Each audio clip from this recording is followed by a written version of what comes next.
why are you still here? You're the only person we've seen for miles. Because I'm stupid. We will deliver Brexit, and the United Kingdom is leaving the European Union. The Kennedy family, the people that they're bailing out, don't live next door to them.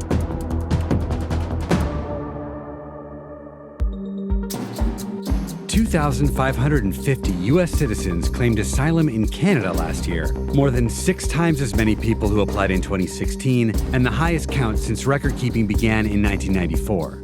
According to Canada's Immigration Office, the majority of applicants were minors whose parents aren't Americans. Wherever we were, wherever we go, yes means yes and no means no. Demonstrators marched in Dublin, protesting against victim blaming in the courts, a week after a man was acquitted of raping a 17-year-old girl. Protests started online with the hashtag #ThisIsNotConsent, after newspapers reported that the defendant's lawyer told the jury to consider the fact that the girl was wearing a thong with a lace front. Florida's Palm Beach County had to restart its recount of all early votes cast in the midterms after its ballot counting machines overheated. On top of that, the 10-year-old machines can only recount 1 race at a time, and the county has to recount 4, 3 statewide races, and a state rep contest that's now come down to just 37 votes. Selling it. Sold. A diamond and pearl pendant, once owned by Marie Antoinette, sold today for more than $36 million. The pendant was part of the auction of a collection of royal jewelry that included pieces smuggled out by the former French queen to her relatives outside the country before she lost her head.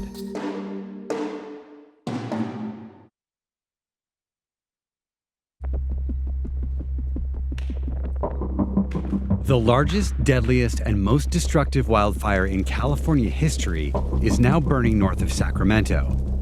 That fire, the Camp Fire, is just one of at least 4 wildfires burning today in California, where major fires are becoming more and more frequent.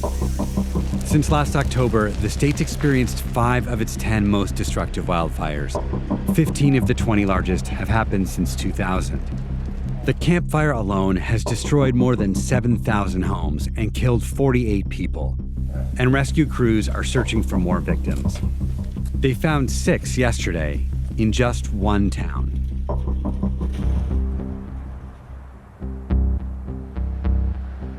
Paradise was once home to 26,000 people, but the Camp Fire moved as fast as 80 football fields a minute, quick enough to melt cars while drivers tried to get away.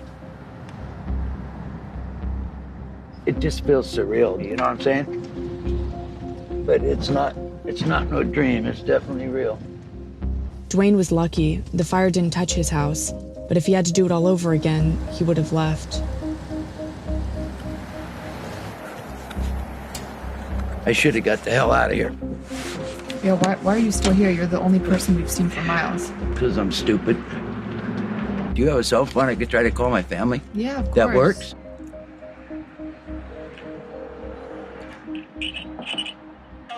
Kayla, I'm fine. This is your dad, I'm fine. Yes, I'm fine. What are you doing? I'm staying at the house. Our neighborhood didn't burn. I'm fine. How are you getting cigarettes and all that? Kayla, I haven't had a cigarette for 3 days. I'm not worried about smoking at this point. At this point, I'm not really worried about leaving. Well, if the fires come flared back up, yes, I'll be leaving. Sir, we need to talk to you. Dwayne's neighbor Terry is the only other resident we saw. The town's been under a mandatory evacuation order since the fire started. But Terry didn't want to leave his son, who has special needs. It is right here. It says important notice. The emergency may shut off for safety. That was one on our door that afternoon when we came home. They should have shut off their power. Why didn't they? Pacific Gas and Electric had alerted about 70,000 residents, including Terry, that it was considering cutting off power to prevent downed lines from sparking, but it later canceled plans to do that. John Fisk is a lawyer representing residents, cities, and counties against PG&E in the Butte Fire, NorCal fires, and now this one. This was somebody's home. This was somebody's life. This was the accumulation of oftentimes a life's work. You can talk to a judge about that all day long, But unless you show them the photographs of what this looks like, they don't really start to feel the pain and the lack of dignity people feel after their life is ruined. I think just a day before the fire, PG&E came out with warnings to residents saying we may turn off the electricity because there's risks of fire starting. But then they didn't turn the power off. We know, as a matter of fire science, that high winds and dry weather are some of the most dangerous conditions. And so when you're running large electrical lines, and when you don't power down those lines in high wind events, and those lines fall or fail, those energized lines with thousands of volts of electricity are running into dry brush, dry trees, dry vegetation, and that's what causes these wildfires. PG&E says they will fully cooperate with any investigations. And state officials say they're still looking into how the fire started. In California, even if a utility does everything possible to prevent a fire, if their equipment caused it, they're responsible. PG&E expects losses of about $2.5 billion for its role in 14 wildfires last year. Yesterday, a coalition of lawyers filed a suit accusing PG&E of negligence. Litigation could take years.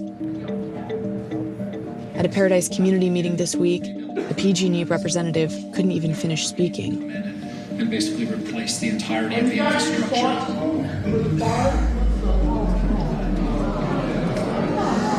Can we have security ask this person to leave? Thank you. Thank you.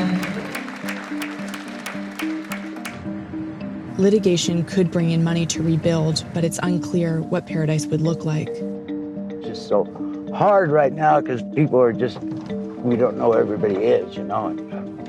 It's just a one great community. I'm sure we're going to rebuild, but I don't know where you start. Where do you start? Everything's gone.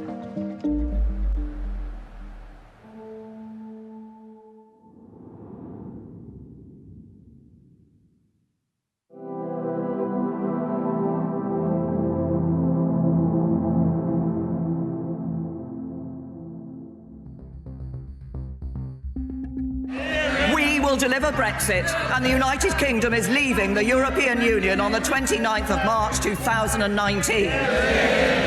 It breaches the Prime Minister's own red lines. It doesn't deliver a strong economic deal that supports jobs and industry. And we know they haven't prepared seriously for no deal. So does the Prime Minister still intend to put a false choice to Parliament between her botched deal or no deal?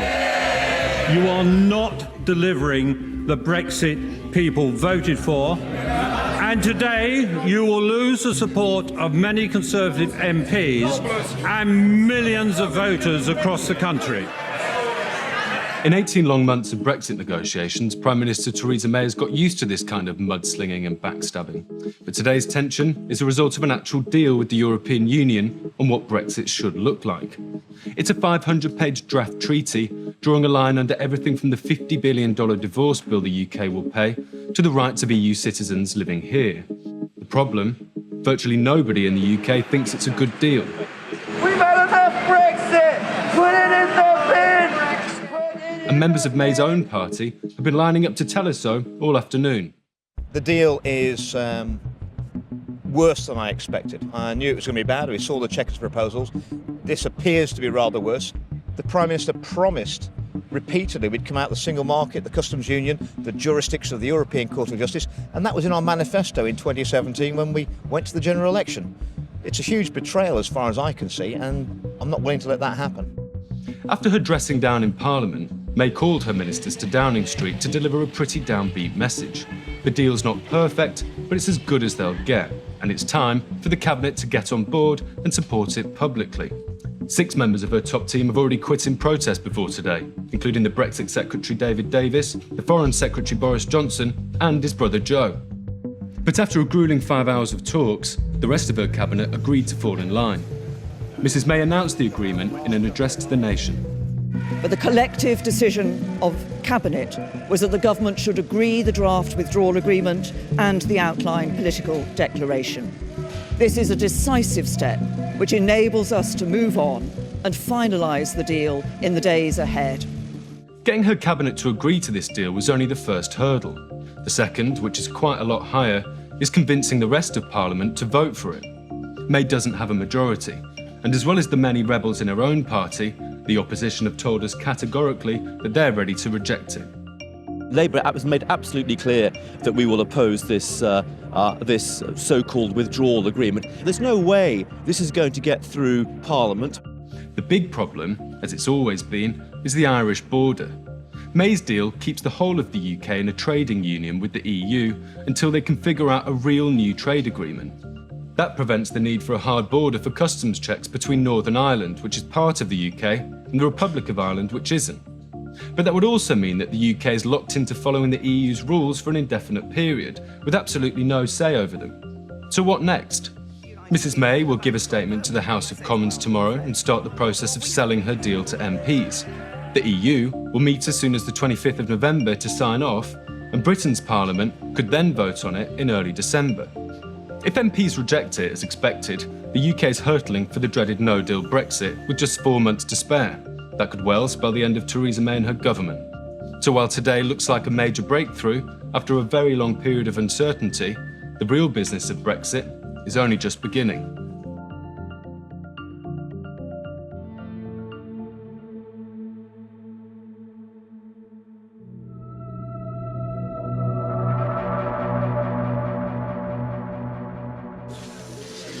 President Trump announced his support today for a bill called the First Step Act.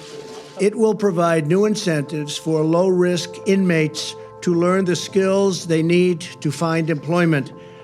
It's out of character for Trump to show sympathy for people who've been convicted of crimes. And when you see these thugs being thrown into the back of a paddy wagon, I said, please don't be too nice. But his endorsement is the latest sign that criminal justice reform is now a mainstream and bipartisan issue. A major part of recent reform efforts is a push to rethink one of the basic elements of the American detention system: cash bail.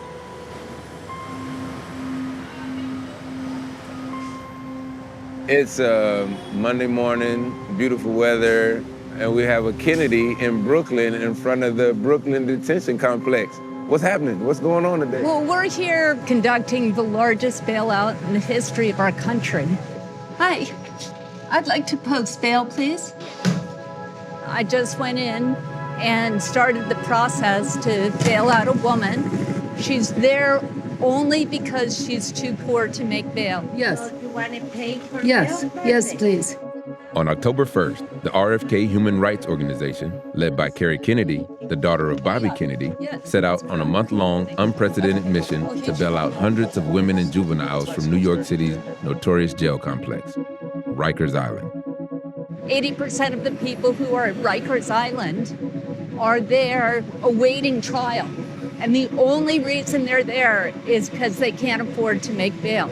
You know, in this country, if you live in poverty, you lose your right to be innocent until proven guilty. And that's really what we're trying to address. We're all set. We'll be back. Thank you so much. First bailouts this morning went great. Then we followed up with a bunch of volunteers going to the bail window at the Brooklyn Detention Center. I've paid a few bails in New York, a fair amount, and this was the fastest bail paying experience I've ever seen. They got through really quickly, which I think says something about what happens when you bring cameras and, like, rich people to the bail window. But Kennedy, like anyone else who's not a bail bondsman, can only spring 2 people a month. So bailing out hundreds of people in a matter of weeks means recruiting 200 volunteers. But it's a pretty straightforward process. All you need is an ID and a very patient temperament to pay bail. And the money, right? The cashier's check that you will or will not run off with. Will not. All right, good. I did my job. Hi, everybody. I just want to know, when can I start?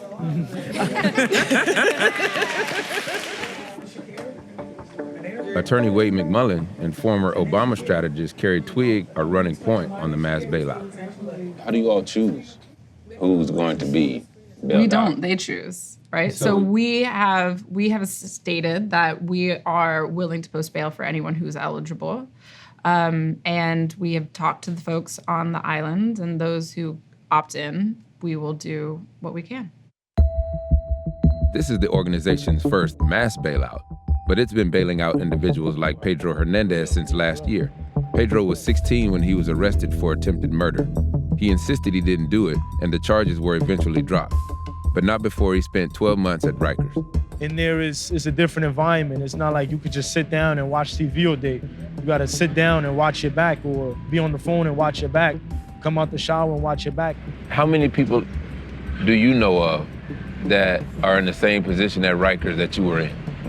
The kids I was housing with in there, I know a few of them that's in the same position that I was in. If my attorney, Alex Spyro, or the RFK Human Rights Organization would never stepped in the picture, I think I'd have just been another kid still sitting in Rikers hoping to see the freedom and the day of light again. We have the resources to bail out 100, 200 people off of Rikers Island, right? And we ensure that a social worker goes and meets with them to assess their needs and what they need to responsibly and safely transition back to their community and wait for their trial and finally achieve due process in their case. 75% of the people on Rikers are eventually released without ever being sentenced to prison, which suggests that most of the people there aren't really a threat to public safety. But the fact that RFK will bail out anyone, no matter what crime they're accused of, troubles law enforcement and top prosecutors. We sat down with Elias Husamadeen, president of the union that represents correction officers in New York, including those working at Rikers. Why would you want to subject the community to these people when the community have finally found some peace by these particular people not being able to roam the community and commit the crimes that they're in for? All of these crimes are alleged crimes that they have not yet been found guilty of. Tell me who you're bailing out. That's all I'm asking. The Kennedy family, the people that they're bailing out don't live next door to them, don't live around the corner from them. Are you just as concerned with public safety when a rich person bails themselves out as you are with the person who doesn't have the means, who can't bail themselves out? Yes, I think the law should be evenly and equally applied. Now, how do we make that happen? I guess that's for minds greater than mine. We could sit here all day and have a discussion about what's wrong with the criminal justice system. We can. But at the end of the day, brother, there's a freaking community out there that feels safer that these people are locked up. Raku works at a store in Lower Manhattan. A few months ago, he says a woman came in, started stealing clothes, and pulled a knife on her. The alleged thief was arrested and was being held at Rikers on a $50,000 bail. That's until RFK bailed her out.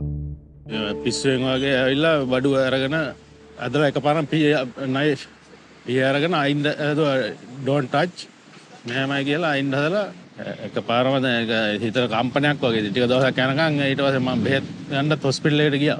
Have you seen her since?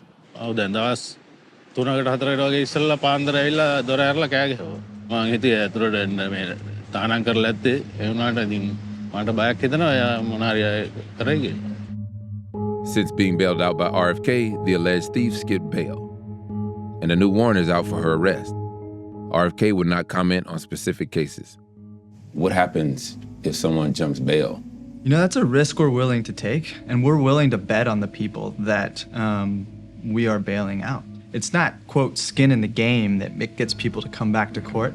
It's literally, like, do they have a ride? Do they have someone to take care of their kids? Can they get off work? Law enforcement, chief of police, correctional officers, you know, they're talking about this is a threat to public safety. Is it? I'm not surprised, right? That there are public officials using the term public safety and talking about the most sensational cases and essentially fear-mongering to paint a whole host of individuals with a very broad brush. If politicians really thought that the type of charge or accusation was determinative of whether someone posed a risk to public safety, there'd be rich people charged with serious crimes on Rikers.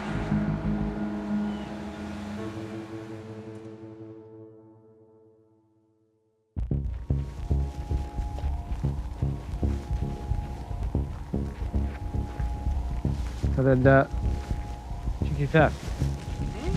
هذا كيفاه؟ For generations, nomads in Morocco raised and sold goats to survive. Now, a more lucrative career path has opened up.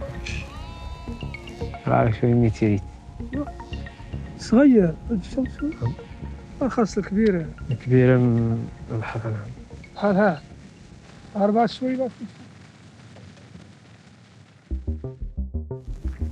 They wait to spot a meteorite streaking through the sky and then set off to locate where it landed. It can take weeks to find it. يعني ما تلقى ميتيريت صغير كان ندير دائرة علامة يعني وما هذا اتجاه نبحث ونرجع ونسير ونرجع ربنا حتى نلقى الحجر الكبيرة. كبيرة. Tens of thousands of asteroids fall towards the Earth every year. But finding a really valuable one, a broken off piece from the Moon or Mars, is rare. More common are pebble-sized meteorites that could sell for as little as $5. How many in a day do you find? يومين 3 أيام ما تراي شيء، يوم تراي واحد شوية جرام جرامين. تقدر تلقى 100 جرام 200 جرام كيلو جرام 1000 يعني 1000 جرام. At what point did you decide that you were going to become a meteorite hunter? ولكن ما كانت عندي هواية في الحجر. حتى سقطت حجر في المنطقة الشرقية وكان ثمنها مرتفع جدا تقريبا 1000 أورو جرام. هنا حاولت أنني نبدل الهواية من الغنم ومن هذا نعود نركز أكثر على الحجر على النيزك. The meteorite that grabbed breakers' attention fell in Tissint and is now known to be the most expensive in the world.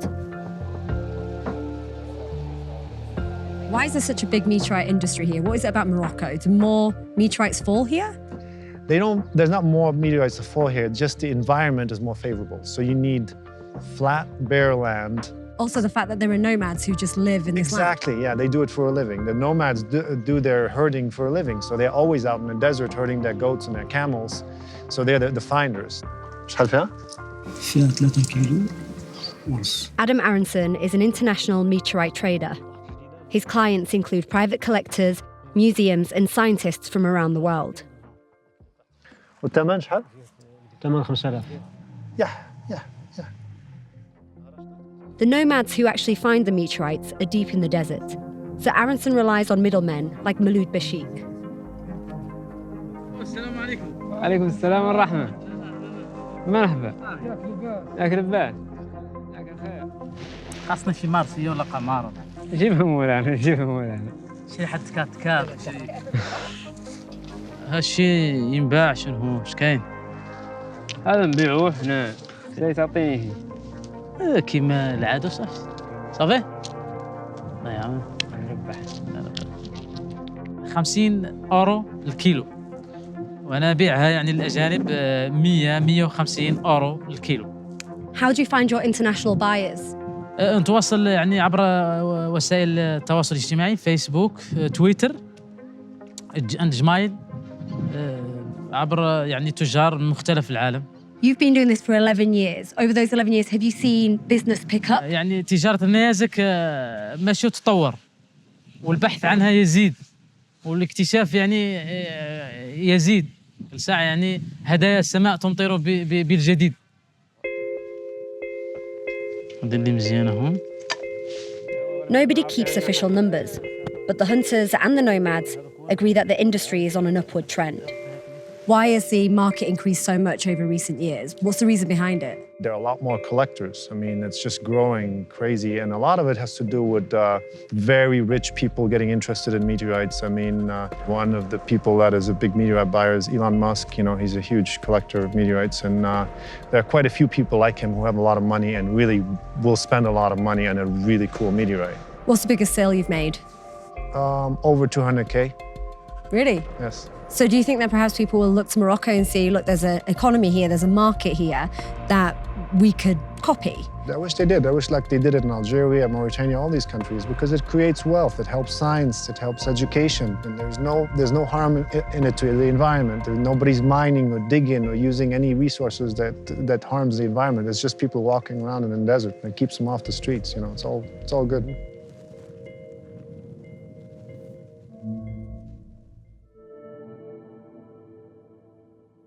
Holy shit. The Sailor's Time. Oh my God.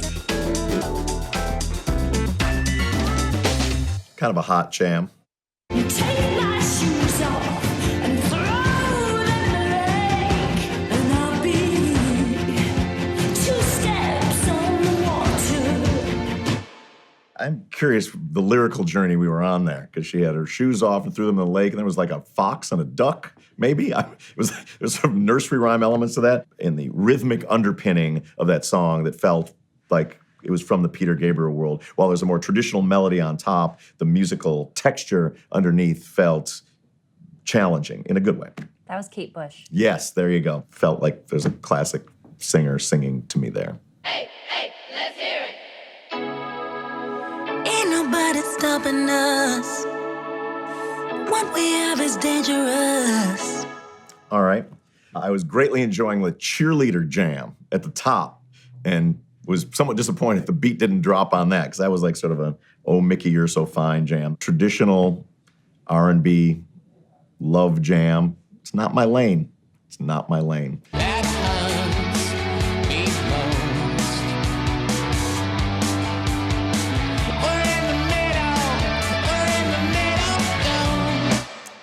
All right, that would be the Smashing Pumpkins. I've heard this song before. Rick Rubin played it in his car for me. And early on, when Smashing Pumpkins first played in Los Angeles, they played at a small club called English Acid, and the 4 dudes from Rage Against the Machine went to that show. The next day, we stole a bit of a Smashing Pumpkins arrangement idea and put it in our song, Take the Power Back. And I've been a fan since.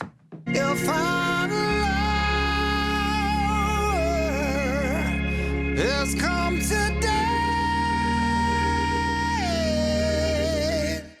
Well, now who could that possibly be? That would be my man, Chris Cornell, incredible crafter of melody. And I got to watch it up close for, some years in Audio Slave. Always had demons, but he managed to wrangle those demons on an electric chariot of fire for 52 years to make some of the greatest rock and roll that anybody ever made.